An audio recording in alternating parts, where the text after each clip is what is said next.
Assalamu alaikum wa rahmatullahi wa barakatuh. How are you guys doing? And welcome to another session where we're going to be discussing something very, very important, the Treaty of Hudaibiyah. And this treaty is a cornerstone, or you could say bedrock event at the time of the Prophet Muhammad sallallahu alaihi wasallam, which shows the political savviness of the Prophet Muhammad sallallahu alaihi wasallam, the diplomatic nature, the statesmanship of the Prophet Muhammad sallallahu alaihi wasallam. And so for that reason it's very important. And it also is a test of faith, as we're going to come and see, for the rest of the companions. And it shows you the emotional investment of the companions. Now, what am I talking about? We're talking about Hudaybiyyah. And in the beginning, what happened was the Prophet Muhammad sallallahu alaihi wasallam had a dream.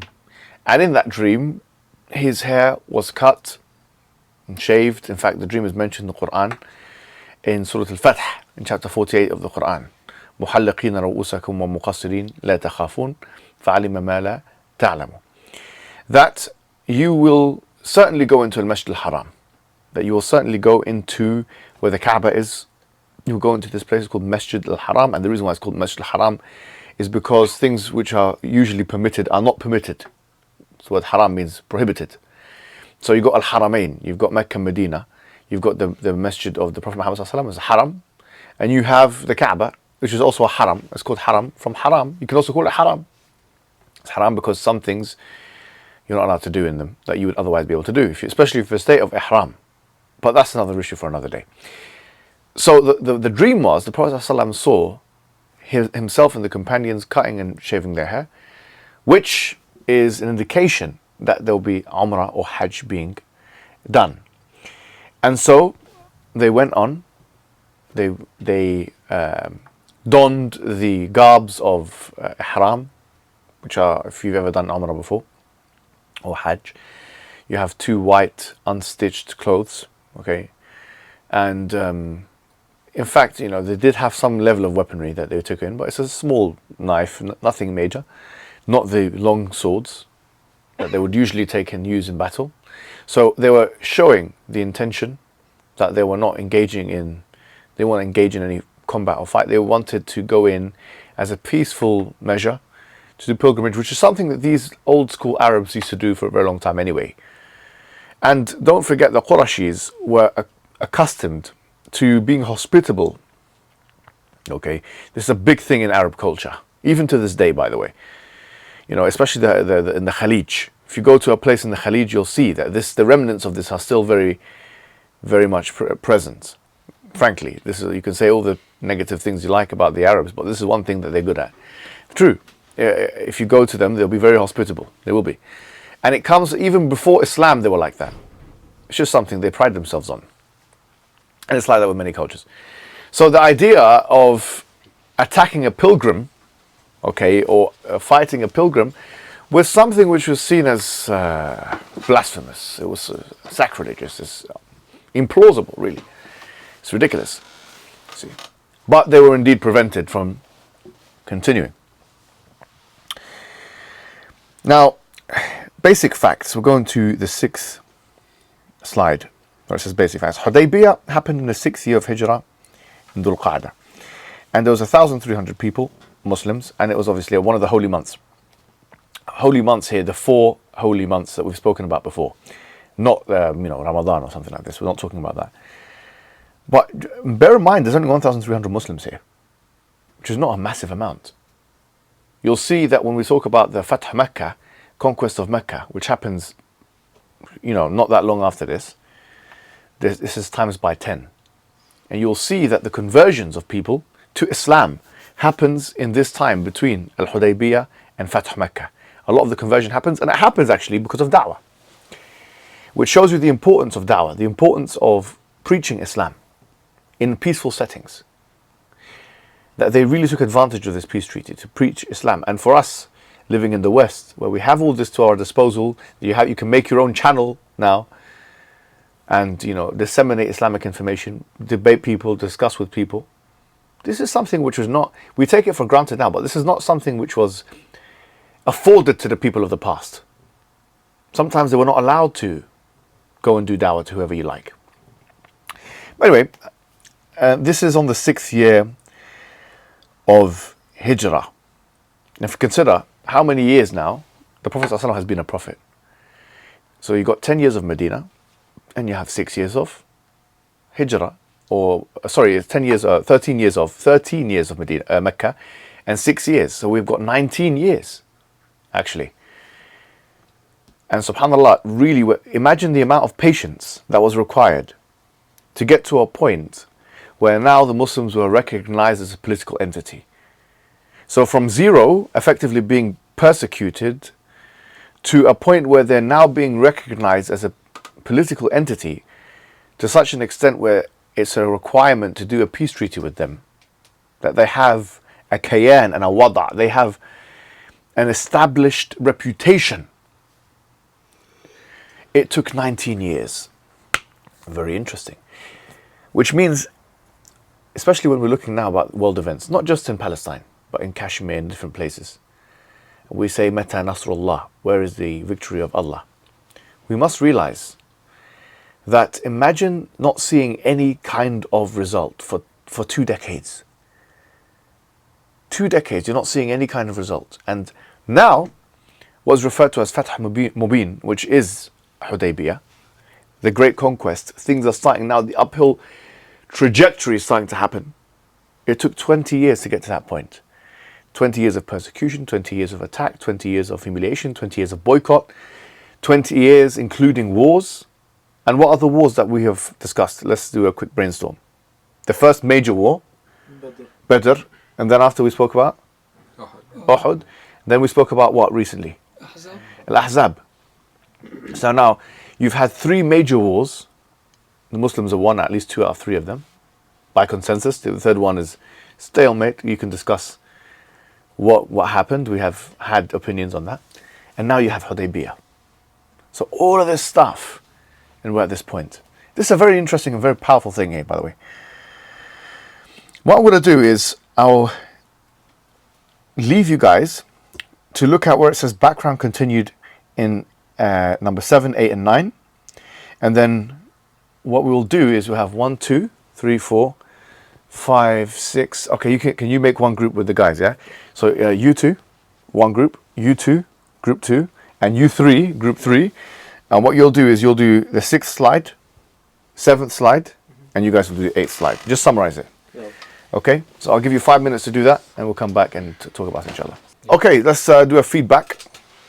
Let's go for the first slide, you guys. Did you do the first one? Yes. Yeah. Yeah, the 7th one. Yeah. So the Prophet ﷺ had a vision, saw in his vision or dream that he's going to Mecca and doing Umrah, performing Umrah. So while he discussed this with the Sahaba radiallahu anhum, they all become somehow keen, eager to go to do this, because they somehow got enthusiastic with doing Umrah. And then the Prophet ﷺ appointed Abdullah ibn Maktoum as a deputy in Medina, and he left along with 1400 Sahabas and Salama to they headed to Mecca. And outside the Mecca, who's Salama, just for those who don't know? The wife of the Prophet sallallahu alaihi wasallam. And outside the Mecca they camped, and the Quraysh, while they had been informed that the Prophet sallallahu alaihi wasallam is heading to Mecca, they had an emergency meeting, and they discussed that with any cost and with any way they shouldn't allow the Prophet to enter to Masjid al-Haram or Mecca. So they a group of young boys, they wanted to enter to the camp of the Muslim to start a war, to trigger a war. So the Prophet, the Sahabas, they captured all of them, and the Prophet ﷺ, as a gesture of peace, he freed all of them. And then he appointed Umar radiallahu anhu to go to clarify to the mushrikeen, to the polytheists, that we are not here for fight, because we are here for performing Umrah. So what did Umar say to that? Umar had an excuse, and he said that I have no relatives here in Mecca. They might do harm to me, or they might there's no one to defend me. So he suggested Uthman ibn Affan radiallahu anhu, if he is being selected. So the Prophet ﷺ did so. He selected Uthman, and he sent him with a message to tell the polytheists that we are here for Umrah and to call them to Islam. So the Prophet ﷺ, had a specific message, and he wanted to do the Umrah only, and there was no specific plan for fight or for war. That's a fantastic summary, I have to say. Excellently put. MashaAllah, both of you work together. Maybe this is the dream team. I don't know. Is it because you're from a very similar part of the world, or have similar cultures? I don't know what it is, but MashaAllah, that was very well put. But I was going to say that, let me play devil's advocate with you now, since, MashaAllah, both of you have done so well in summarizing this slide. What if someone says, okay, well, the fact that Umar ibn Khattab, when he was told to go back to Mecca, and he didn't do this, it shows that he's a coward, really, because he was deferring the opportunity to somebody else. We know he's a coward, Somebody from maybe the Shia, 12 Shia strand would come and say something like this. How would you respond to that? I think the Umar radiallahu anhu, out of wisdom, he had this suggestion. Yes. But if the Prophet ﷺ insisted, he would do that. Yes. But he had a suggestion, and the Prophet accepted it. It's very easy, because it's a strategic move. Because if Umar, he knew himself that he might be in trouble, because he already was very harsh type of personality. Yeah. He had no patience, something. He would go ahead with anything happen. Yes. So his suggestion was strategic, and the Prophet ﷺ selected that, chosen that, and that shows that the Prophet ﷺ was angry. That's fantastic. Excellent point. Let me ask Tariq a question, because you're, mashallah, one of the experts on tribal realities. Not going into too much detail on the air, but you're aware of how tribes work. Yes. And what Umar was effectively saying is that we don't have a tribe here. I don't have a tribe that's going to really, or a people that are going to really offer me the protection. What is this concept of tribal protection that you're aware of? How does it work? And for those who don't understand how this works. Right. Basically, if you're part of a tribe, if for example you're in a situation where somebody is assaulted or insulted, that's not just restricted to that individual. It goes for the whole tribe. And then you get into a position where people have to avenge themselves. So it's tribal honor. So you have to. It's reciprocal. And these things can go on for hundreds of years. So So the fact that he deferred it to someone who would more likely get a better tribal protection, this is a very natural thing to do, isn't it? Definitely. Also, I just noticed and Quraysh was still operating from a view that's very tribal. It's not the same as Islam. But also, if it's a very tribal setting, if someone from my tribe was killed by someone else, there's a bit of a distance that creates between. Like, I cannot sit and eat with him. He killed one of the members of my tribe. So there's also that mentality that if Uthman goes in, and even if there's only one person from his tribe sitting down, they will all be concerned of harming him because of that one member. Yes. So it's sort of that element. This is a very important thing. Just to add, the accusation, which is Umar is a coward, there's a difference between cowardice and cautious. Because it's hadar. Umar says there's a much better option with Uthman. But if you have this accusation, it will be pointed as well to the Prophet Muhammad ﷺ. When he went to Ta'if, he went at night because he didn't want to wake the people up in case he leaves and that stuff. So would you say the Prophet ﷺ there was a coward? No, he's just being cautious. You can say the same thing for Umar. And in the Quran you had Shu'aib. It's mentioned in Surah Hud, in the 11th chapter of the Quran, where he mentions to his people. His people were saying that وَلَوْلَا رَحْتُكَ لَرَجَمْنَاكَ. If it wasn't for your tribe, we would have stoned you. Okay, so this is very interesting. Yeah, they said وَلَوْلَا رَحْتُكَ لَرَجَمْنَاكَ, and then he responded, أَرَحْتِي أَعَزُّ إِلَيْكُم مِّنَ اللَّهِ. Is my tribe more feared for you than Allah? Now, it's not a matter of tribe in today's age as much as it is a matter of citizenship. Which, by the way, the reason why I paused here is because it's important. We're mostly British citizens here. I think all of us are British citizens. Have you received your citizenship?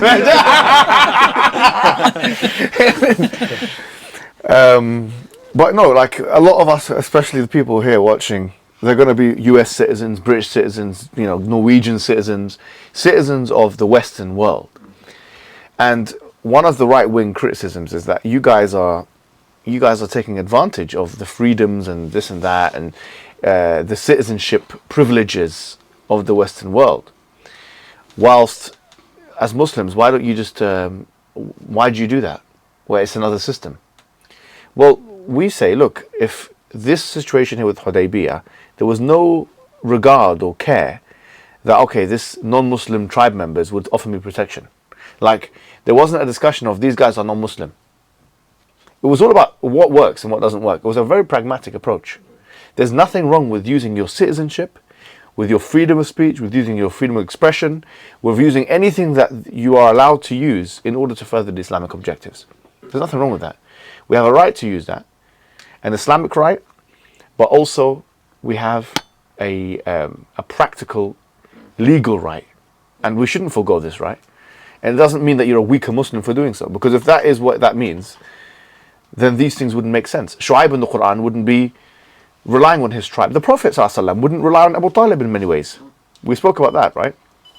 And Umar ibn Khattab wouldn't be very cognizant of this reality in this way. So this idea of using citizenship, whether it be Western citizenship, UK, because the thing is, us in this room, every single one of us, the same individuals, the difference between them caring and not caring is a red document, or a green document, whatever the color of the passport is. Because we've seen with the Palestine issue, they don't care about our kind of people. They can be killed, we can be destroyed, whatever. But if that red document is saving you from being killed, then use the red document. If that red document is helping you spread the dawah, then use the red document. And by the way, the British passport is a very powerful passport in the world. It allows you to travel. There's 197 countries, for example. I'm giving you the British context. The same with the US passport. The same with many of the European passports. It allows you to travel to most of the countries without even a visa. It allows you to... So why not use this? And I want to repeat this theme. We are not taking advantage sufficiently enough of the privileges that we have been given. We're not taking sufficient... Because if you're not taking advantage of this to do i'la' kalimatullah, the question is what we're doing here. What we're really doing here in the West. We're waiting for them. You're either going to be influenced or you're going to be the influencer. So we're waiting for them to influence us. Anyway, that's just something there. Let's go for this. Yeah, you want to add something? Yeah. The absolute hypocrisy that they believe that their system is better than the Islamic one is because they allow for freedom, as they would put it. And then when you exercise their freedom, they're like, oh, you're taking advantage. You should not have that freedom. So it's sort of like they want to give us the opportunity of being free, but they want us to select what they select. So there's a big element of hypocrisy here. Absolutely right. And how they treat it. I think that's completely correct. Let's go for the second slide then. Okay. Sean, do you want to start us off? So the first paragraph of the slide was continuing. It was about how Umar volunteered Uthman to take the role. And the Prophet ﷺ told Uthman to tell the Quraysh, who were the disbelievers, that they were just there for peace, and to call to Islam and fulfill their religious obligations. And he told them to tell the believers that the believers will prevail. So there were two messages, one for the disbelievers in Mecca and one to the believers in Mecca. So there are two people. To the disbelievers, he told them we're just here for pilgrimage, and that we're not here to fight, and we're also here to spread the message of Islam. So he did not say we're just going to go in and leave. No, there was also spreading the message of Islam. And to the believers in Mecca, he told them to prevail, that Islam will succeed in the end, and to have what is it called? Iman. In Islam, conviction. So the next stage was when Uthman arrived. The Quraysh allowed him to perform Umrah. They allowed him to make tawaf around the Kaaba, but Uthman refused to do it without the Prophet ﷺ. And for that reason, they imprisoned him, and rumors started spreading that they had killed him, that they had killed Uthman. So imagine if it would have been Umar. You can imagine his personality and his brazen attitude. Well, actually, even for Uthman, it says they disliked his attitude. Yeah, imagine that. It's like the level of confidence. Yeah. So after refusing, after refusing, they disliked his attitude for refusing and imprisoned him. And when the Prophet ﷺ heard the rumors, then the Prophet ﷺ preached that they would fight for Uthman. They wouldn't leave without a fight. And more of the Sahaba got together and pledged allegiance. And I think one. Should I say that? Yeah, the names. Say the names. Yeah. So Rasulullah said, "By Allah, we shall not leave until we fight them." And then he brought the Sahaba to pledge allegiance to the battlefield. And Abu Sinan al-Asadi, I'm not sure if I'm saying that correctly, was the first to pledge the allegiance to the Prophet. And Salama ibn al-Qawi was the first to pledge that he would die for the sake of Allah and that they would not leave.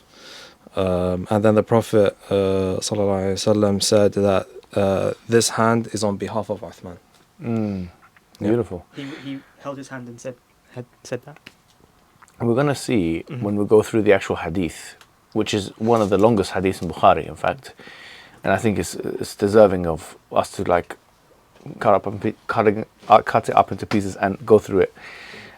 We're going to see how the Prophet ﷺ responded to Quraysh.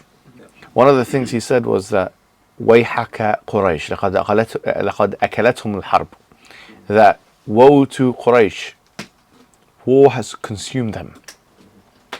And this is very interesting because this is a criticism of the Prophet Muhammad ﷺ on the Quraysh on the basis of their over-violence. They're just interested in violence all the time, which shows you that Islam is not a religion that wants to have violence all the time. It's not. Because if the Prophet ﷺ is criticizing Quraysh on the basis that they always want to have war, it shows you that war is not something that we want to do all the time. Does that make sense? Because otherwise this criticism wouldn't make sense. Okay, that's the second slide. Let's go for the third slide and then we'll go to the next The third section. slide, it was discussing about the famous pledge under the tree. Yes. So it's called the pledge of Ridwan. Ridwan. Yeah. Ridwan, okay. Bay'at al-Ridwan it's called. Bay'at al-Ridwan. And it's discussed in the Quran, chapter 48, verse 18. And it says Allah subhanahu wa ta'ala is pleased with the Sahaba who gave pledge that is promising them fruitful things in Jannah, in paradise, like rivers flowing underneath them, and it was promising impending victory, close victory. And do you want to continue it? It's not much. Yeah, so the Prophet took the pledge of allegiance from many of the companions, including Umar, Makil, Ibn Yasser, and this is documented across the Islamic biographical literature, including works by Tabari. And so this event took place when they were actually heading to the place for the Treaty of Hudaibiyah, and it was a significant moment because of the nature of the treaty, that it wasn't going to be popular, because it seemed to the companions like a step back. So this pledge needed to take place, so that the companions would not waver from their promise to the messenger that they would be with him, even if this treaty were to take place, which would be seen at that time to be not as popular. And of course, we will get into the nature of the treaty later on. And then there's different narrations, and one by Salama ibn al-Aqwa that narrates them moving towards the tree to give the pledge of allegiance. And this is, of course, linked to the Quranic verse that we mentioned before, chapter 48, verse 18. Well, let's focus on this verse a little bit, just for a second, Abdul Malik, and let me ask you a question. Allah says, لَقَدْ رَضِيَ اللَّهُ عَنِ الْمُؤْمِنِينَ إِذْ يُبَيِّعُونَكَ تَحْتَ الشَّجَرَةِ, right? Yeah. That Allah is pleased with the believers when they gave pledge of allegiance under the tree. Now, even in the works and the Hadith works of the Shia, I think there's widespread agreement that Abu Bakr was there, Umar, Uthman, all these figures were under the tree. Yeah. How would you use this verse as a response to those who feel as if the Sahaba, including those four figures in particular, are not worthy of the prophetic respect? Well, the verse is quite clear. If Allah subhanahu wa ta'ala is pleased with them, why are you not pleased with them? It's a very basic thing. Yeah. Who are you, to be completely honest? Absolutely Mr. right. Shia, to not respect them or be pleased with them at least. Yes. Yeah, Because Allah mentions that He's pleased with them.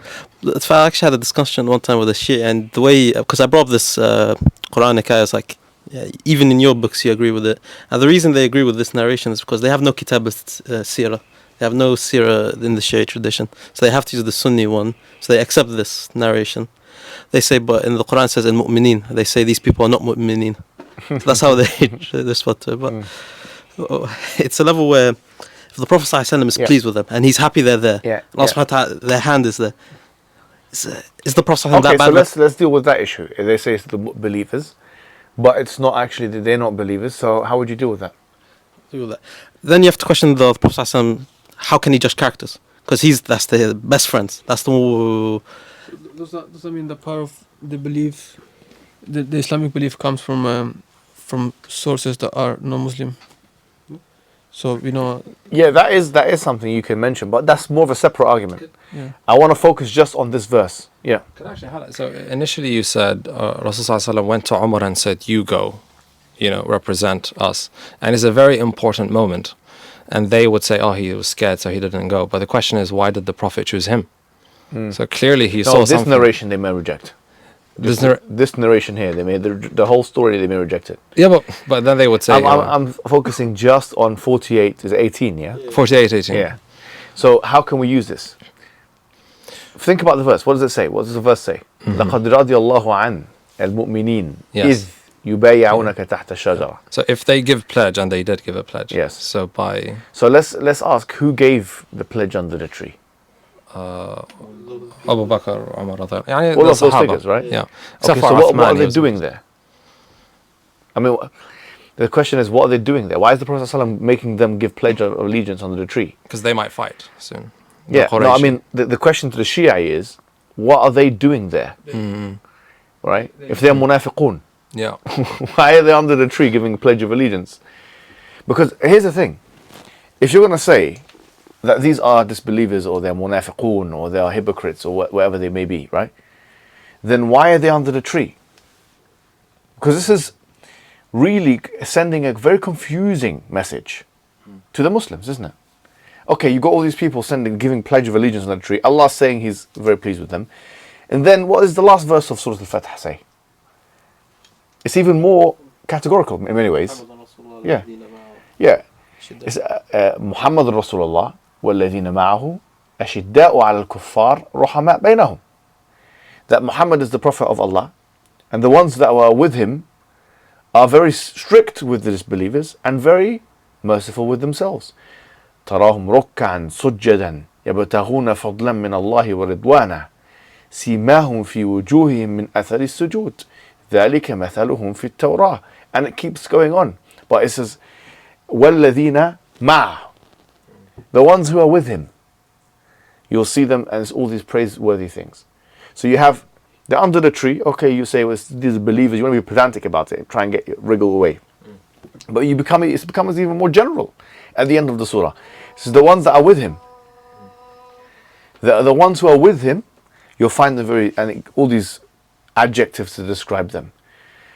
So who are the ones who are with him? The ones who are with him the most are Umar and Abu Bakr and Uthman and Ali and all of these figures. So why would we take your word for it that they're not good figures when the Quran is very clear about this? So Surah Al-Fatih, in addition to what we already know in chapter 9 verse 100 in Surah Al-Tawbah, وَالسَّابِقُونَ الْأَوَّلُونَ مِنَ الْمُهَاجِرِينَ وَالْأَنصَارِ, and so on, the verse which says that the ones who done hijrah and the sabiqun and so on, that they are radiallahu anhum wa radu an, that they are pleased with Allah and that Allah is pleased with them. when you combine these evidences together, you find that the companions are praised in the Quran.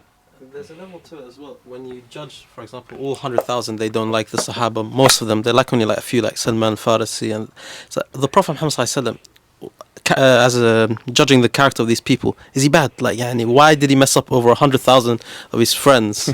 Like, the percentage of him having bad friends is 99.9%. Like, how bad is this? Yeah, and the Prophet is the one telling us, giving us the advice to be around good friends. Sahib. Yeah. And then 99.9% of his. You know, in the deen, what do you call it? What do you call it?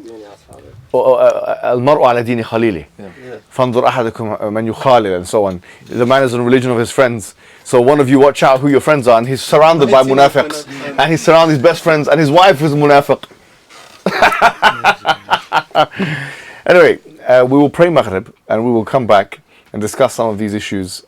Maybe not these particular issues, but talk about Hudaybiyyah a little bit more afterwards. We'll have a break, and then we'll come back, inshallah. Alright guys, so we're on slide 12. I'm skipping 10 and 11 because it's just a summary. And this summary, by the way, is taken from Montgomery Watt. Montgomery Watt was an Orientalist. And I just wanted you to have, you know, a flavor of Orientalist literature here. We've already spoken about Russ Rogers, who's kind of like New Age Orientalist, American military strategist. We've referenced his work at length. This one is, it shows you they can be fair. Like Montgomery Watt and many of the places, don't think just because a lot of people are Orientalists that they're unfair. A lot of them, especially the old school ones, were quite fair actually. And there was one book, Orientalist work, which I recommend. It's a very good book actually, by Thomas Arnold Walker. It's called The Preaching of Islam. In fact, when I met Peterson, when we all went and saw him in the masjid, I gave him a copy of that as one of the things I gave him, because he's obviously stuck, and a lot of people are stuck into Orientalist thinking. So when you hear the fair-minded narrative from people who have no agenda, in fact many of them are against Islam openly, then sometimes it can actually bolster the case. And it's important when we're doing the intellectual seerah to know some of the names of these people: Montgomery Watt, Ross Rogers, Karen Armstrong, you know, Thomas Arnold Walker. Why? Because for these people, it's like us, right? If someone was having a conversation with us, and then they start mentioning Imam al-Ghazali, or they start mentioning Ibn Taymiyyah, or they start mentioning Imam Ahmad or Abu Hanifa, we will say, okay, well, if Ahmad said this, we should pay attention. It will kind of pique our interest a little bit more. They can be like that as well, especially if you're dealing with centrists, right-wing people, etc. You want to make a case to them, say, well, look what this person said. You see? So I think part of the intellectual seerah, for us to kind of get a handle on this and to have secure knowledge, it's not just to go through, okay, Ibn Hisham, Ibn Ishaq, the New Age ones, Az-Zuhri's one, you know, all of these different seerah, Mubarak Furi, the Sealed Nectar, we all know these exist. But it's also to have a handle on this as well, because if in the Western context, we have to be able to synthesize different narratives. Now, something which when we set out to do this intellectual seerah, and in general what the Sapience Institute tries to do, is make a case for Islam. This is what hopefully separates this seerah from other seerahs. I mean, there are seerahs that focus on fiqh. There's even books entitled Fiqh al-Seerah and so on. The Fiqh of Seerah. Abuti wrote a book called Fiqh al-Seerah, a very famous book, and others have written books with similar titles. So they focus on the rulings relating to Seerah. And there's some other people that will focus on the narratives and the storytelling aspect of the Seerah. And they'll narrate the Seerah as if it is a story, and that's fine. These are all legitimate and fine approaches. What we are doing with the Seerah is we are trying to make arguments using Seerah material. And we are using an interdisciplinary approach. And there are two things when you make an argument that you need to know: making an argument for the case and handling objections against the case.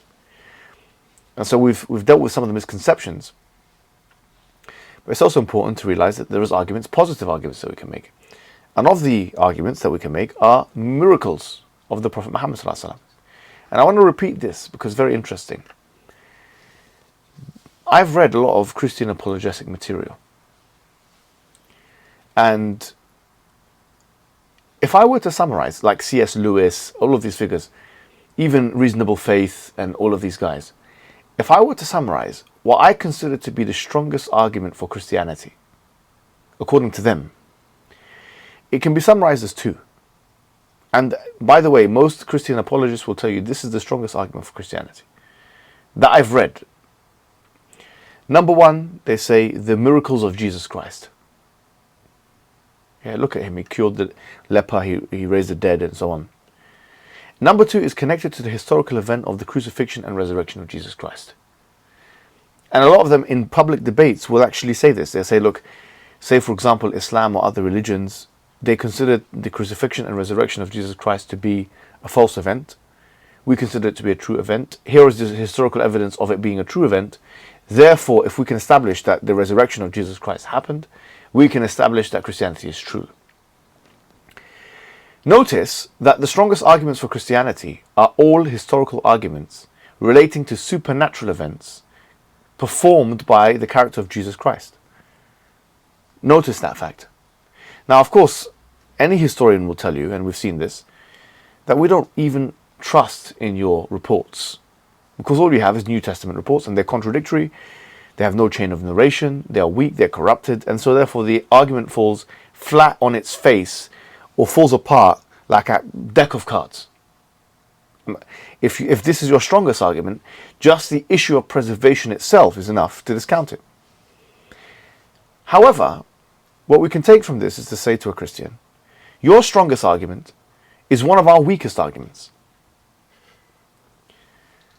Because we've already noted that our strongest arguments relate to do with the preservation of the Quran. Yes, we said before the sufficient and necessary conditions. The predictions of Islam, Abu Zakaria's book, for example, gives you a flavor of that in English. The historical aspects of things that couldn't have been known, we said. The linguistic and structural aspects of the Quran. In short, the strongest arguments of Islam all revolve around the Quran. They all revolve around something you can test today. A supplementary argument is to do with the miracles of the Prophet Muhammad ﷺ. And there was a genre of books referred to as Dala'il in the Arabic literature. And these books referred to as Dala'il, and there are many of them that have been written by different people, different authors. They all focused on the miracles of the Prophet Muhammad. So the argument made therefore is this. The argument we will make is, if you consider miracles of Jesus, supernatural events that happened to Jesus, to be enough to solidify your faith as a Christian, surely then you shouldn't discount the miracles of the Prophet Muhammad,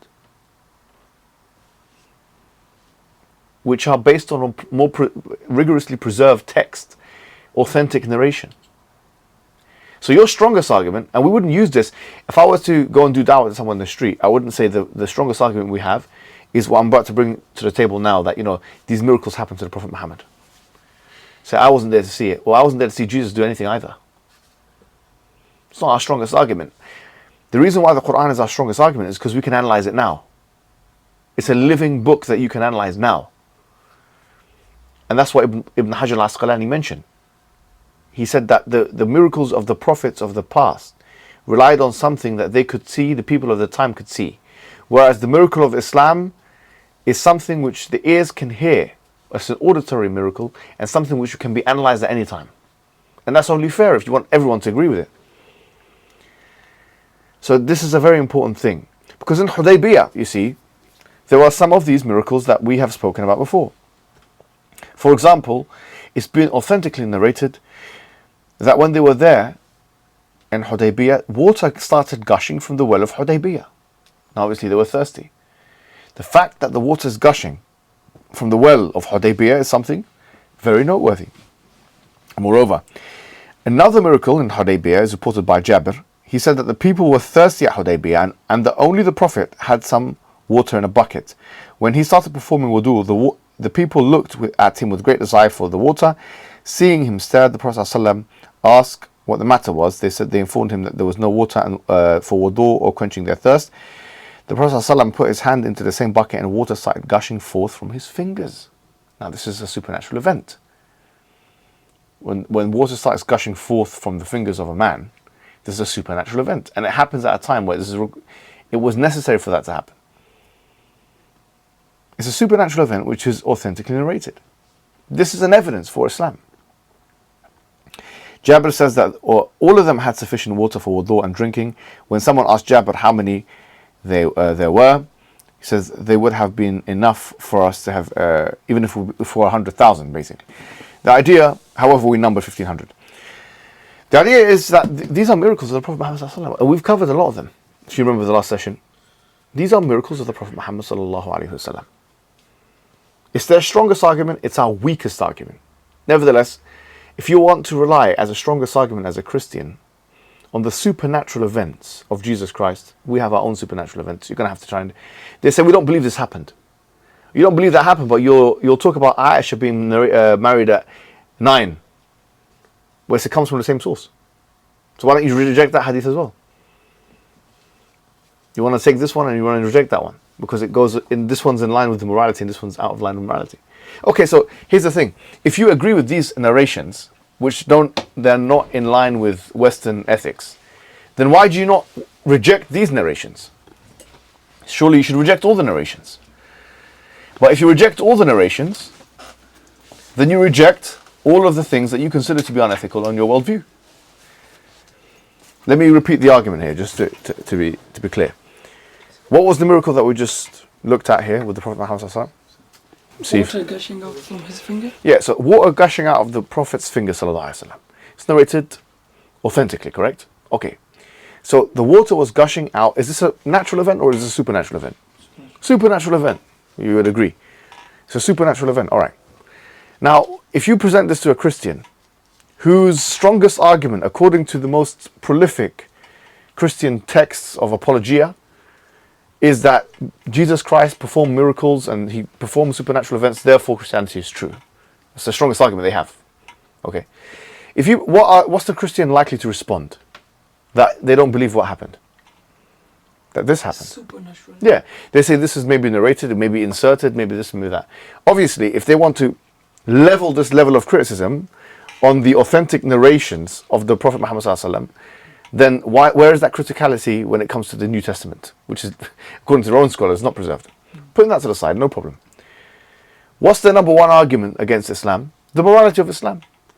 And the Prophet sallallahu alaihi wasallam's character and his marriages and his wars. That's their strongest argument. Where do they get the information about that? From the same sources that they get information about the Prophet sallallahu alaihi wasallam's water coming from his hands. So why do you accept these hadiths and reject these ones? But the thing is, they can have a counter and say, Yeah, hold tell on me. a second, you come and talk about the Prophet Muhammad in the Bible, then you come and say the Bible is corrupted. So they'll come and say, well, it's good for you. So when the Bible is reliable for you, it's reliable. When it's corrupted, it's corrupted. Yeah, sure. So what would be the response to that? We are speaking about the original Bible, not the corrupted one. The point Yeah. Because we still believe on Bible. Go on, Abdul Malik. The point is that we say we have a metric to decide what is right and wrong from the Bible, which is the Quran and that. But what's your metric to disagree and agree with the hadiths? So we have a tool to use. But what's your tool? They'll say the same thing about the Bible. They say we believe the Bible, the resurrection, and this, that, and the Prophet came later and contradicted this, or our yardstick is the Bible. Hadiths. So you reject some and agree with some. But what is your tool? What's the? Okay, I want you to expand on this a little bit. I think you're on the right path. And it's good that he's playing devil's advocate, but I just want you to expand on this a little bit more, because how do we determine if a hadith is sahih or not? Is it on the basis of the content effectively, although that can be a thing, but is it the main unit of analysis? No. What is it on the basis of? External stuff, for example, you said about the person has to be truthful, the chain has to be connected, Yeah. there should be no defects. So there's certain things that's external to the text that we have, which is a whole science. Okay, beautiful. Do they have that science? No. They don't have that science. Beautiful. Okay, so the response to that interrogation, therefore, is okay. Well, Christians believe that the Bible is true. Okay, however, they don't have a way of deciphering what is corrupt from what is not corrupt. Hadiths, we accept some of them are corrupted. We put it in that way. Some of them are inauthentic. Some of them are weak. But our method of finding out what hadith is true or false is not based on the content. Effectively, it's based on an external vetting process.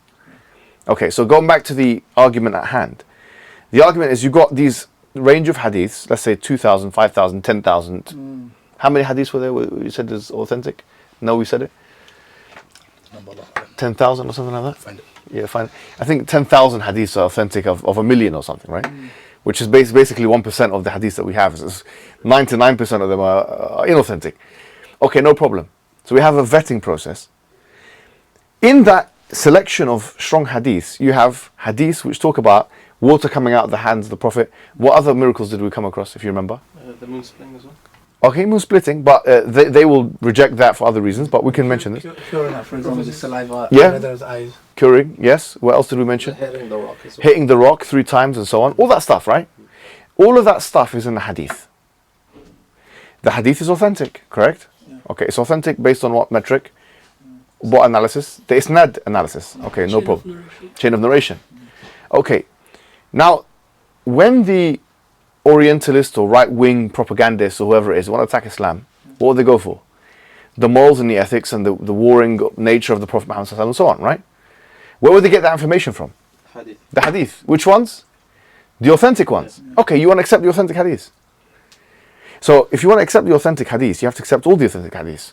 Because you have no other way of corroborating which is correct and which is not correct. You can't be discriminatory and say these ones are supernatural, we don't like them. Because they are a case against us. These ones are natural, therefore we accept them because they're more plausible. Why?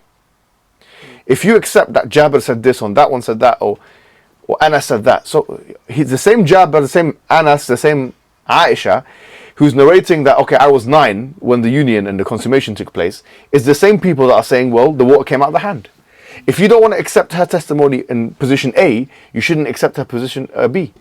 Can I play devil's advocate? Please. So what if they say, we're not arguing that it's true about, the war and whatnot, and neither is this true, but our issue is that you Muslims today believe it is true, and you're going to act based on those hadiths. Yeah, sure. That is more sophisticated, but that's not how they put the argument. Okay. Because the way they would put the argument crudely is your Prophet was A, and then they fill in the blanks. Okay. He was like that. Okay, how did you come to the conclusion that he was like that?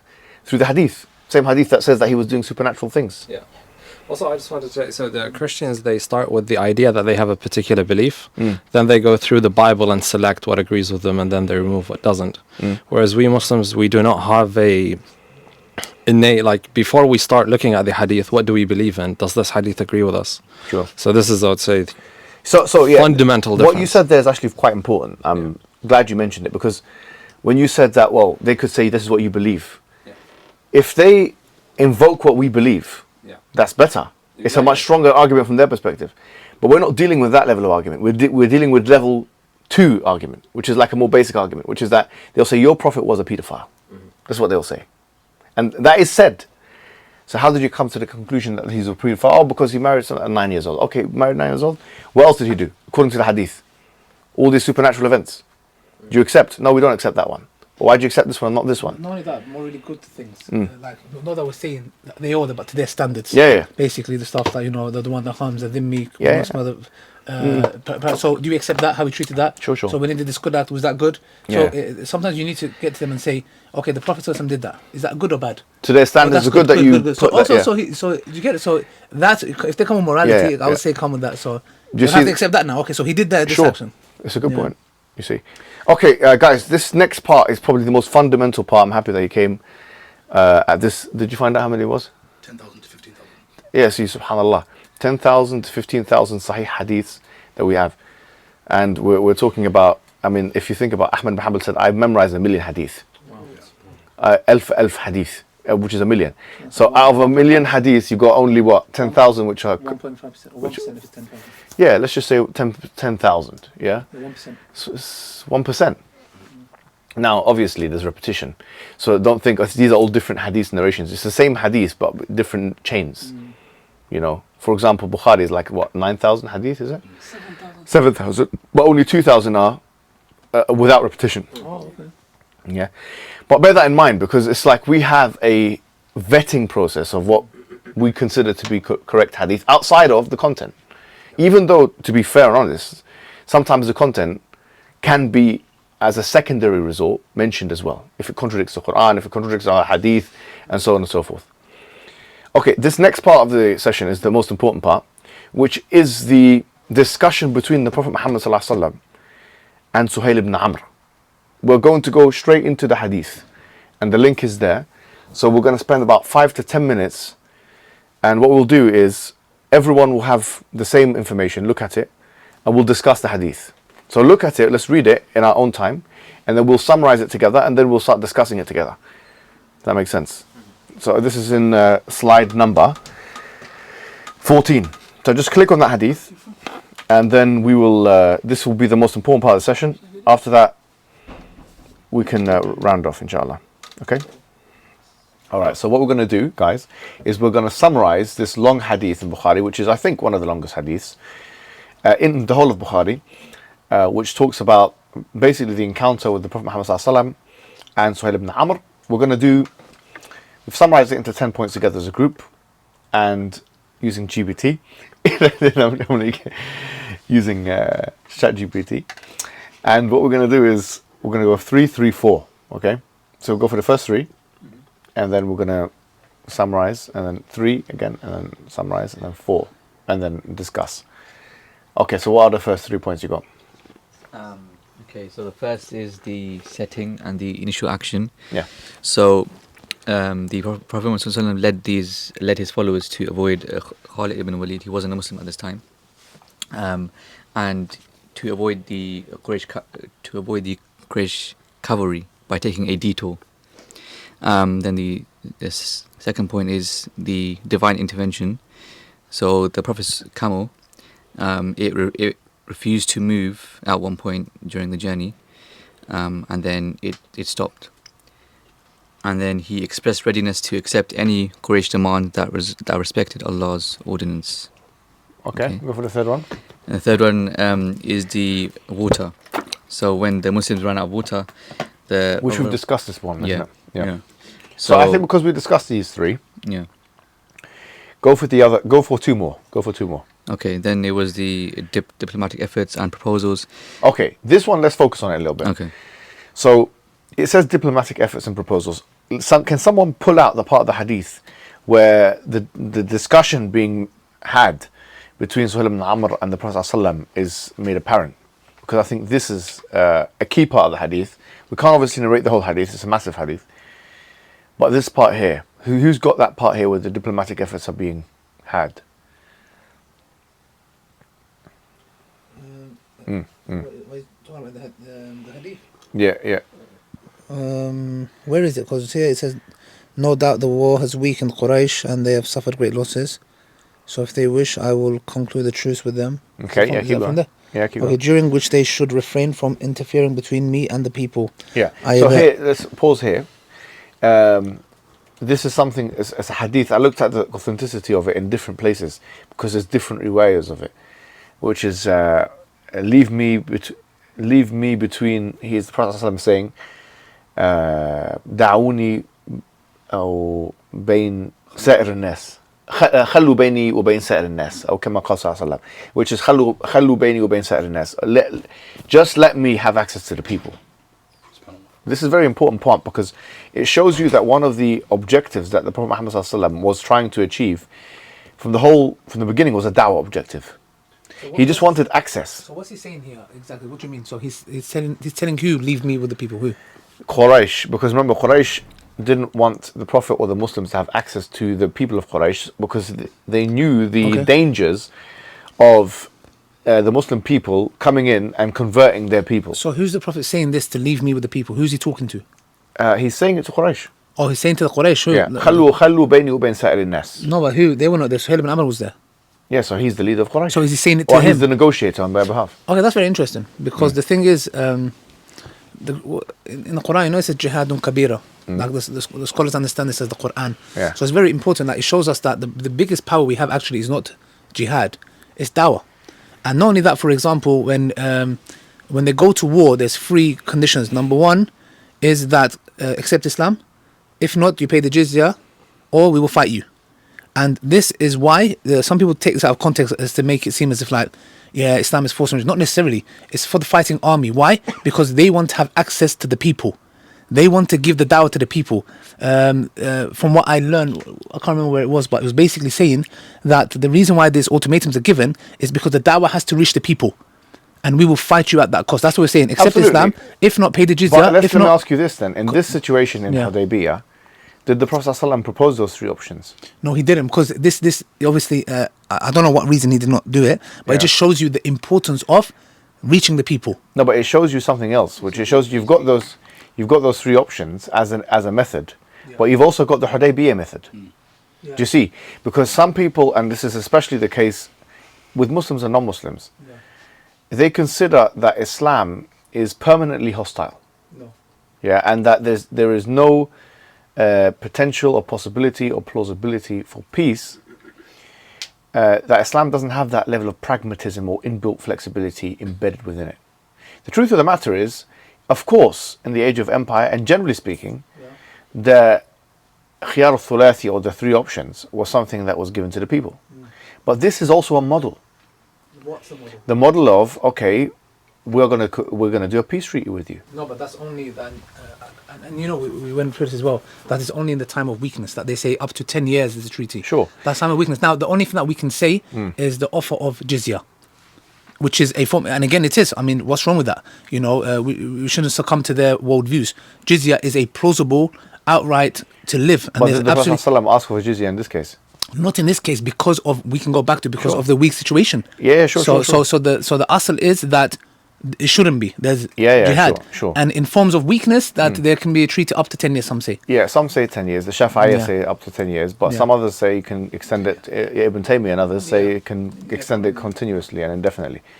But the point is that we've got, let's say, 57 Muslim majority countries now. It's 197 countries in the world.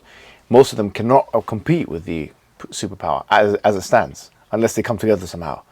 So this stuff is actually quite important for us as it stands, because it's not always a matter of treachery to the Muslim cause for there to be peace treaties between Muslims and others. However, having said that, we'll find in this situation that the Prophet ﷺ is attempting his level best to get the best deal for the Muslim people, and he's trying to do Uddul Uddah, the idea of strengthening the position of the Muslims so they can come back and propel the Muslims to a better condition. Some people use al-Hudaybiyyah as a means, for example, to claim that, well, Islam or the Muslims countries are doing peace treaties with Israel, they should do it. This is a good example, they say, of why they should do peace treaties with Israel, because if you consider the Prophet ﷺ, you know, he done peace treaty with Quraysh, who are much worse than the Zionists, and therefore what's the problem with doing peace treaty with Israel? That's what they would say. We would say the following, would respond in the following way. We would say that the Prophet ﷺ was not in a hurry to do a peace treaty with a people indefinitely who are hostile to Islam. He was doing it because of pragmatic reasons. He wasn't doing it because he wanted to do it.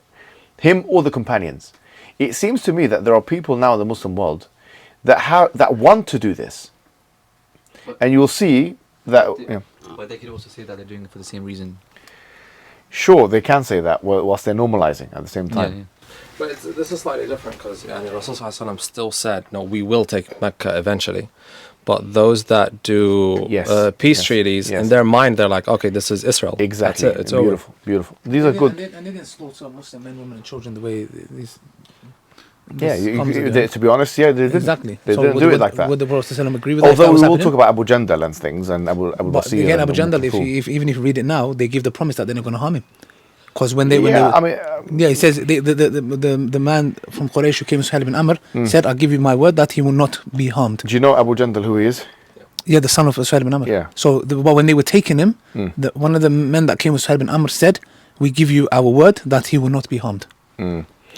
I mean, It might be in the narration. He was still in shackles and being tortured and so on. But this is different. One person being in shackles and being tortured to 30,000, for example, people being killed and slaughtered and so on. Yeah. So it's deforming Islam to use sacred situations like this as a means to escape from difa' and jihad. Yeah, exactly. It's defacing Islam, in fact. It's not something which is acceptable, actually. Also, the source like this comes from the idea of looking into the future, whereas the Arab one is more treachery and cowardice. So the source of it is different. Absolutely right. Also, You could argue that the Muslims were in a position of weakness, but now we're not. We're way more than the Israelites. Absolutely. So, I mean, how many people do we have here? yeah, exactly. How many? There's way more Muslim No, I mean, countries. at the time of Hudaybiyah, how many Muslims do we have? It's 1,300, I think. 1,300, Yeah. right? How many of the Qurayshis did we have? Fighting force. Dunno. Maybe 10 times that, actually. Yeah. So we were talking about a 10-to-1 ratio. Now we're 1 out of every 4 people in the world. Yeah. It doesn't mean anything. Because of the hadith of the Prophet ﷺ, which said you'll be many in number, but Allah will put the love of the dunya in your heart and take the fear. So it's not, if we calculate by numerical numbers, it's not the same. We need to measure it by quality rather than quantity. Because Sure, but the numbers are important in the Quran to some extent. Where do I refer to here? well, we can't numbers. If we Badr, Hunayn. No, I don't mean that. I mean, Oh. there's a verse in the Quran, if you remember, الآن خفف الله عنكم وعلم أن فيكم ضعفا إن يكن منكم 20 صابرون. Do you know this verse? Oh, okay. Tell us about this verse, brother. يكن منكم 20 No, it's this one. الآن. I don't think it's 20.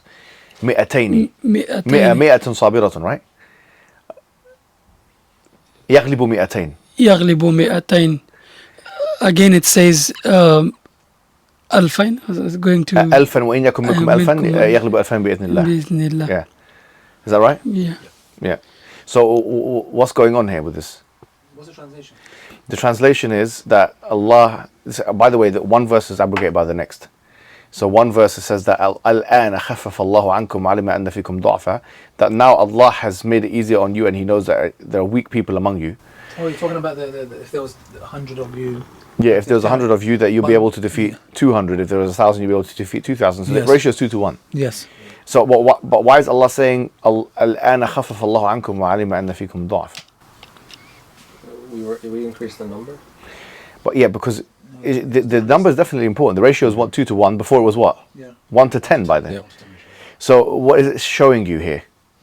Numbers matter. Numbers matter. Yeah. Because if otherwise this would be a frivolous verse. No, how? The verse actually is contrary because it's saying if the numbers matter, they're saying it'll be 1 to 10. It can be 1 to 10. No, it was Show- 1 to 10 in the beginning, and then exactly the good, but abrogated verse is 1 even to what 2. it's saying you if it's 1 to 2 is even phenomenal. Just because it started with 1 to 10, when we drop to a ratio of 1 to 2, that's still phenomenal. Imagine 200 of you against 400. Yeah, That's- sure. Do you get it? So No, but what is this trying to show then? that numbers don't matter actually. Okay, the more of you, the more stronger. That's true. So No, numbers I do believe- matter. I believe it shows numbers don't matter actually. It made it easy for you, so it does make it What was easier. the easy option? 1 to 2. Again, numbers don't matter. So I think what you're saying is it doesn't matter in terms of the result, but it matters for them as individuals how hard it is. Of course, like in the Battle of Hunayn was a big, largest number, and they were nearly losing. So it No, goes. but it's let's get this right, because there's 2 verses in Surah Al-Anfal here. So one of them, it says that in the beginning it was a 10 to 1 ratio, yeah, and then now it's become 1 to 2 ratio, 2 to 1 ratio. Now, if we couldn't expect, let's say for example, if we said numbers don't matter at all, right, then 3 Muslims can go and fight America, United States of America. Do you know what I mean? So there has to be some level of strategic planning when it comes to numbers. Otherwise, Islam would be an unstrategic religion. 100%. So numbers do matter. Obviously, what you're talking about with أعجبتكم كثرتكم, what do you call it? يوم حنين. This is important because Allah is criticizing the people, and we'll cover Hunayn, because they had ujub, because their numbers, they considered the numbers to be the sabab, they considered it to be the cause. However, obviously, numbers do matter from a strategic perspective, otherwise the other verse wouldn't matter. The point is that one of the things that happened, and we discussed before we came, is the numbers of Muslims increased, the fighting force increased. The fighting force increased from 1,300 to about 10,000, in fact, Fatah Makkah. So there was clearly an intention to strengthen the Muslim fighting force before engaging with Quraysh.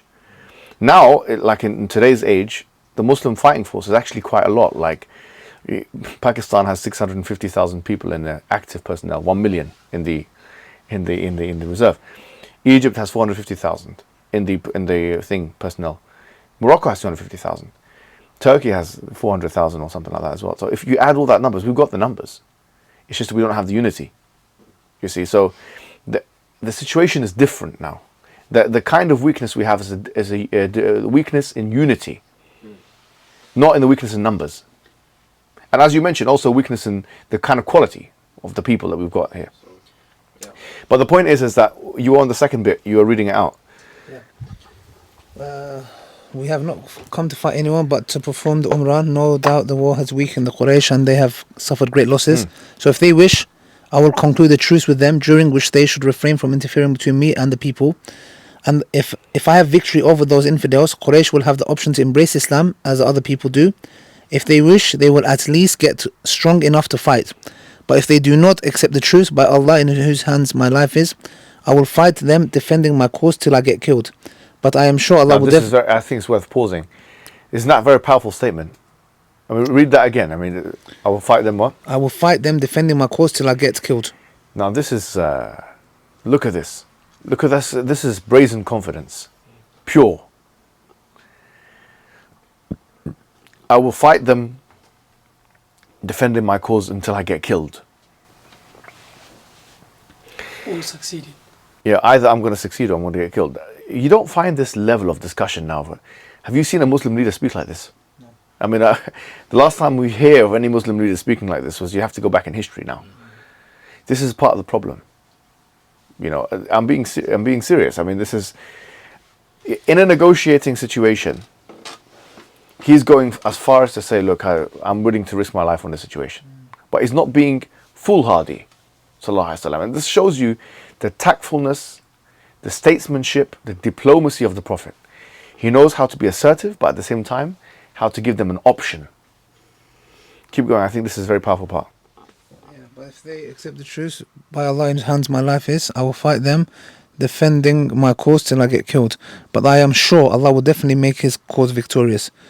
Budayl said, I will inform them of what you have said. So he set off till he reached Quraysh and said, we have come from that man, Muhammad, whom we heard saying something which we will disclose to you if you should like. Some of the fools among Quraysh shouted that they were not in need of this information. But the wise among them said, relate what you have heard him saying.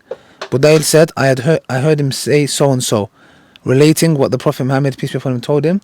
Urvah bin Masud got up and said, O people, aren't you the sons? They said, yes. He added, am I not the father? They said, yes. He said, do you mistrust me? They said, no.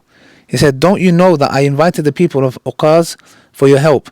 And when they refused, I brought my relatives and children and those who obeyed me to help you. They said, yes. He said, well, this man has offered you a reasonable proposal. You'd better accept it and allow me to meet him. They said, you may meet him. So he went to the Prophet Muhammad, peace be upon him, and started talking to him. The Prophet told him almost the same as he had told Budayl. Then Urvah said, O Muhammad, won't you feel any scruple in extirpating your relations? Have you ever heard of anyone amongst the Arabs extirpating in his relatives before you? On the other hand, if the reverse should happen, nobody will aid you, for by Allah I do not see with you dignified people, but people from various tribes who would run away, leaving you alone. Hearing that, Abu Bakr abused them and said, do you say we would run and leave the Prophet alone? Urvah said, who is that man? They said, he is Abu Bakr. Urvah said to Abu Bakr, by him whose hands my life is, were it not for the favor which you did to me and which I did not compensate, I would have retort on you. Urvah kept on talking to the Prophet, peace be upon him, and seizing the Prophet's beard as he was talking, while Al-Mughira bin Shu'bah was standing near the head of the Prophet, holding a sword and wearing a helmet. Whenever Urvah stretched his hand towards the beard of the Prophet, Al-Mughira would hit his hand with the handle of the sword and say to Urvah, remove your hand from the beard of Allah's Messenger. This is, by the way, you know, the story of Abu Bakr, and he said to go and suck the clit. This is part of this as well. This is when this happened. Yeah. Urvah raised his head and asked, who is that? The people said, he is Al-Mughira bin Shu'bah. Urvah said, O treacherous, am I not doing my best to prevent evil consequences of your treachery? Before embracing Islam, Al-Mughira was in the company of the people. He killed them and took their property and came to Medina to embrace Islam. The Prophet, peace be upon him, said to him, as regards to your Islam, I accept it. But as for the property, I do not take anything of it, as it was taken through treason. Urvah then started looking at the companions of the Prophet. By Allah, whenever Allah's Messenger spat, the spittle would fall in the hand of one of them, i.e. the Prophet's companions. He would rub it on his face and skin. If he ordered them, they would carry his orders immediately. If he performed ablution, they would struggle to take the remaining water, And when they spoke to him, they would lower their voices and would not look at his face constantly out of respect. Urwah returned to his people and said, O people, by Allah, I have been the kings and I have been to the kings and the Caesars, Khusra and An-Najashi. Yet I have never seen any of them respected by his courtiers as much as Muhammad is respected by his companions. By Allah, if he spat, the spittle would fall in the hand of one of them, i.e. the Prophet, he would rub it on his face and skin. If he ordered them that they would carry out his order immediately, if he performed ablution, they would struggle to take the remaining water, and when they spoke, they would lower their voices and would not look at his face constantly out of respect. Urwah added, no doubt, he has presented to you a good reasonable offer, so please accept it. A man from the tribe of Bani Kinana said, allow me to go to him, and they allowed him. And when he approached the Prophet and his companions, Allah's Messenger, peace be upon him, said, he is so and so, who belongs to the tribe that respects the budun, camels of sacrifice. So bring the budun in front of him. So the budun were brought before him, and the people received him while they were reciting Talbiyah. When he saw that scene, he said, glorified be Allah. It is not fair to prevent these people from visiting the Kaaba. When he returned to his people, he said, I know budun garlanded with collar-knotted ropes and marked with stabs on their backs. I do not think it is advisable to prevent them from visiting the Kaaba. Another person called Mirqaz bin Hafs got up and sought their permission to go to Muhammad, and they allowed him to. Okay, I think we should stop here, only because it's a long hadith, and we should summarize the rest of it. Tell me the summary of it. But this was a good part, I think, that you read out. So, negotiation and respect. The respect Muhammad ﷺ commanded amongst his followers, which we just read right now, isn't it? So, yeah. Was evident during the negotiations, as described by Urwah, who compared Muhammad ﷺ's respect with that of other rulers. This respect was shown by the companions' reverence and immediate obedience to his commands. Then the treaty itself, the negotiation led to the Treaty of Hudaibiyah, which had several stipulations, including the delaying the Muslims' pilgrimage to Mecca until the following year, and returning any Quraysh who had joined the Muslims. Despite the contentious nature of these terms, they were accepted to maintain peace. What's the story of, if anyone remembers, a very famous story in this hadith, where Ali ibn Abi Talib was asked to put the name of the Prophet Muhammad sallallahu alaihi wasallam. No, but the hadith is that the negotiator from the Quraysh side, we say, we don't believe you're Rasulullah, so remove it from the contract. So when he was putting, this is a negotiation by Suhail ibn Amr to Muhammad Rasulullah, he said, remove Rasulullah because we don't believe you're Muhammad Rasulullah. And the Prophet showed some level of compromise here. He said, okay, remove this bit, put Muhammad ibn Abdullah. Ali ibn Abi Talib didn't want to do that because he considered that to be disrespecting the Prophet Muhammad sallallahu alaihi wasallam. He refused 3 times. Yes. Excuse me. And this is actually one thing we say to the Shia, because they say Umar one time refused an order. Excellent. Which is like, why here you give a justification where he loves the Prophet, but Umar, it's say no, he's evil and other stuff. That's a good point. Yeah, I like it. Go ahead. Next, Shamir. We have the case of Abu Jandal. So this bit here, this is important. So Abu Jandal Ali, you told us who he was. Who is he? Yeah, Abu Jandal was one of, what was the other son's name? Which of who? It was Abu Jandal who was locked up. Who was that escaped? Is it Abdullah? I don't know who you're referring to. He had 2 sons, innit? He had 2 sons. One was at the ranks of the Muslims. The other one was obviously prisoner. Abu Jandal, he's the one who ran away. So he's the one who was captive. So who is he the son of? He's the son of Suhail ibn Amr. Yeah, but he had another son. I forgot the name. Yeah, we can find that out. Yeah. So Abu Jandal, he ran away, and I think this happened just before they signed the treaty, if I'm not mistaken, or just after they signed it. What clause of the treaty? Was basically that anyone from Quraysh that runs away or comes to Medina will be sent back to the Quraysh, and anyone that wants to leave their religion in Medina can freely come back. Sure. So that's what it was. And what's really interesting, to say anyone, or does it less? Okay, yeah. So that's very interesting because it says men. So that from here we take that, for example, some of the women that came. Do you know that's who what it the was? Prophet, peace be upon him, I don't know who it was. It was someone called Kulthum. Kulthum. You know what's very interesting? I read tafsir. I don't know if it's authentic, yeah. But it was basically saying, this shows the interesting nature of women, yeah. Basically, it was saying that the Quraysh woman, it's definitely read in a tafsir, but I don't know who it was from. He was saying that the Quraysh women would have fights with their husbands, and just to get back at him, they would run to Medina to say we accepted Islam. That's why the ayah came down to say test their belief, and if it is true, keep them. Well, I'm glad you mentioned. I don't know about this particular tafsir. I have to check Yeah, it out. I definitely read it. I just find it very No, funny. yeah, we'd have to check it. Yeah. This is interesting because it says any man. Yeah, any man who comes to Quraysh, he has to be returned back. Any Muslim man. So this is what's going on. Yes. Part of the one of the clauses of this particular treaty, any Muslim who tries to seek safe haven, who's within Qurayshi confines and the parameters of Quraysh, and he goes to the Muslim Medina, has to be returned back. Yes. Suhail ibn Amr said the first person who this is going to apply on is who? Yeah, so when he said it's going to be Abu Jandal, yeah, right? so basically Abu Jandal was shouting, saying like, oh, Muslims basically have run Yeah, away. exactly. And Suhail ibn Amr said, and he is the first that we're taking. Beautiful, excellent. And he said, if you are really sticking by the treaty, you will let us take him. And then also back and forth with Umar ibn Khattab, and you're going to let him. Sure, we'll come to Umar in a second. Absolutely, this is one thing that inflamed Umar's temper, made him very upset and angry. So Abu Jandal, this whole story of Abu Jandal was a very, you could say, dramatic story in the seerah of the Prophet Muhammad sallallahu alaihi wasallam. Because here you have a man who wants to be saved by the Muslims, and the Muslims are telling him you have to go back, but the Prophet ﷺ is giving him consolation. He's consoling him. He's not denying him, you see, which is different from the attitude that we find today with many of the people in the Muslim world, where people are begging for the help of the Muslims. Even if you can't help them, there's no level of consolation. Now you have a hashtag in parts of the Khalij, a hashtag which says what? Laysat qadiyati. About Palestine, it says, this is not my issue. Laysat qadiyati.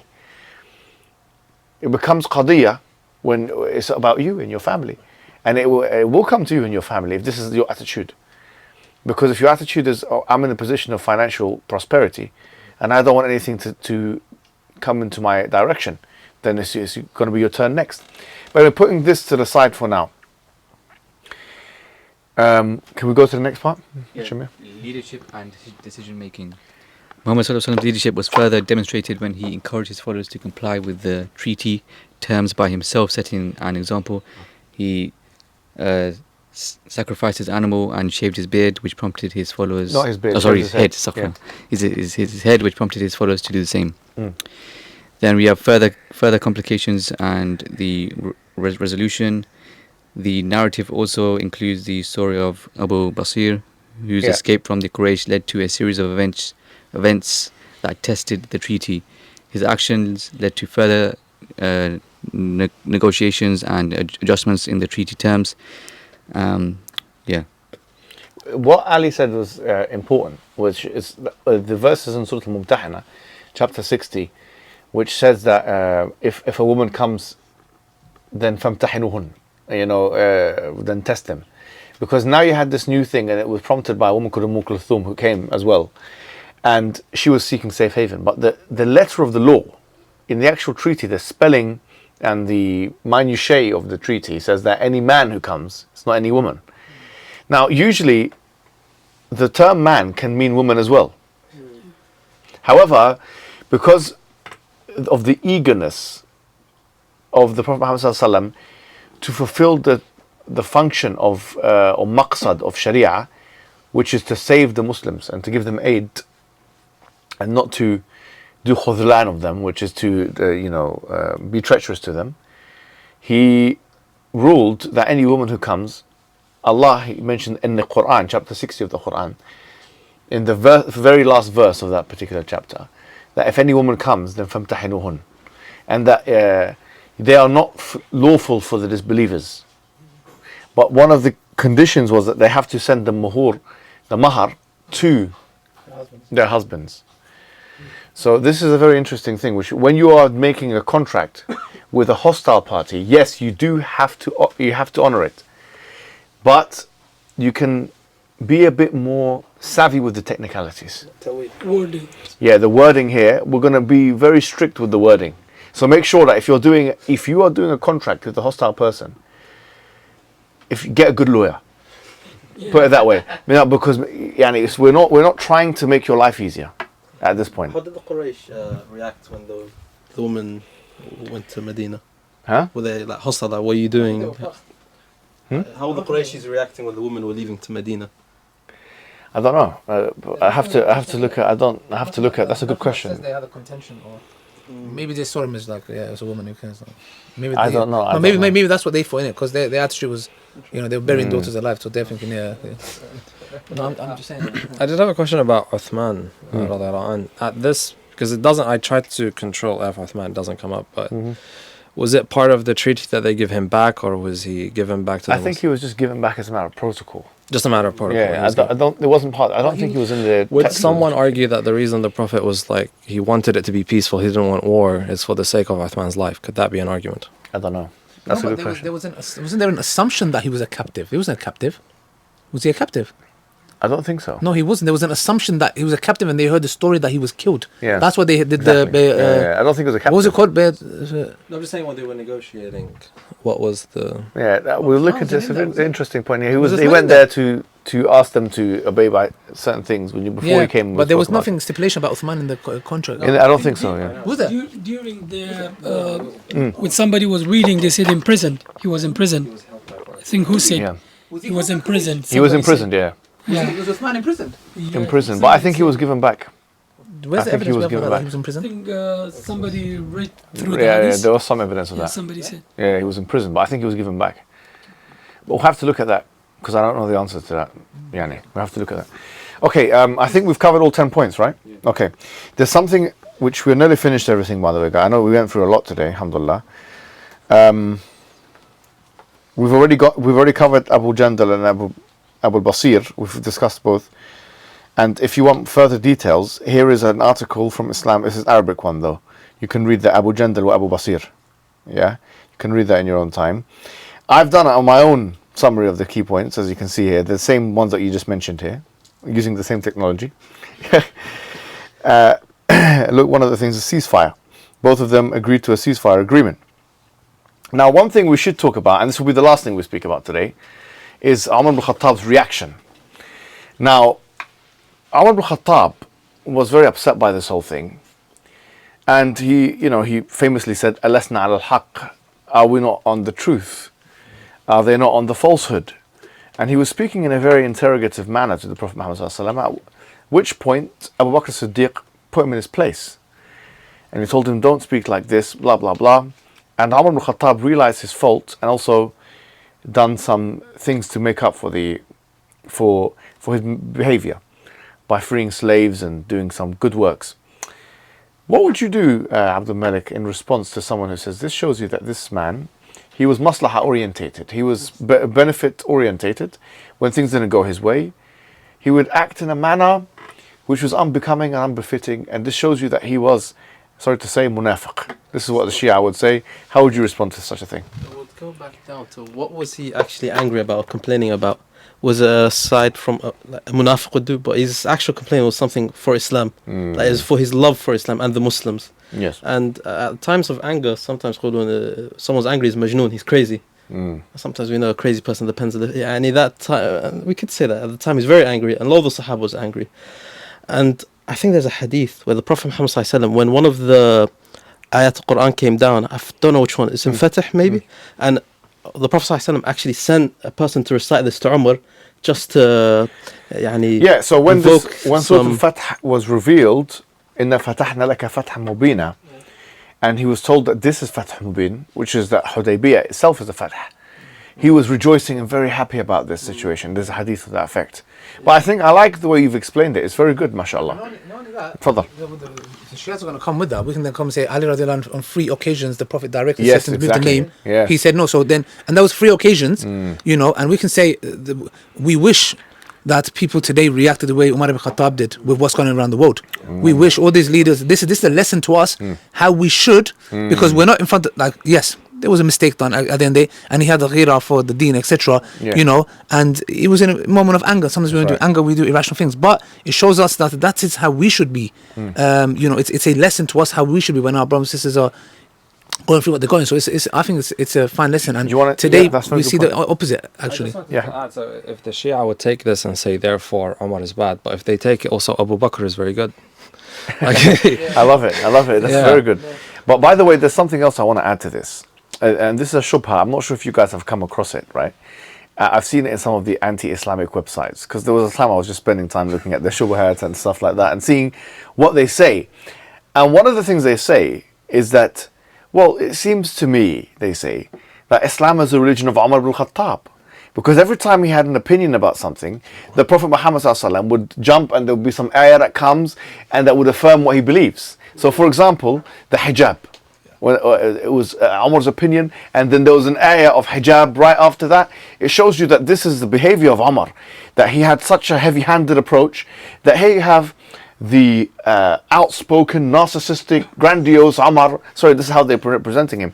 And then you have Muhammad ﷺ and Abu Bakr Siddiq all doing his wishes because he's such a heavy-handed figure. Yes? You see the narrative that's being put. And the evidence they give is, look, the hijab and other... Huh? Oh yeah, the Battle of Badr when it comes to the captives of war and so on. This is the image they're giving. The response is this. Yeah.